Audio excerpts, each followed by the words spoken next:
Hello everyone, নিয়ে চলে এসেছি তোমাদের সাথে নতুন একটা মিনি ব্লগ। গত সপ্তাহে আমার জেঠুর বাড়িতে একটা পুজো ছিল, তো সেখানেই যাচ্ছিলাম।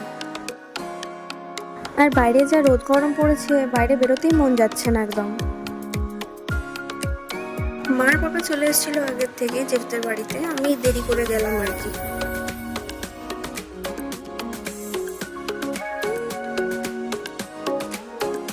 জেঠুদের বাড়িতে গিয়ে দেখি পুজো প্রায় শুরু হয়ে গেছে, সব যোগাযন্ত্র করা হচ্ছে।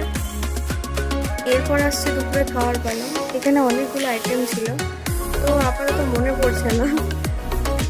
আলু ভাজাটা না সেরা লাগে, এই রকমের আলু ভাজা। তার সঙ্গে ছিল এই যে মিষ্টি, দই, সন্দেশ। চলো তোমাদের সাথে দেখা হচ্ছে নেক্সট মিনি ব্লগে। এখনের জন্য টাটা।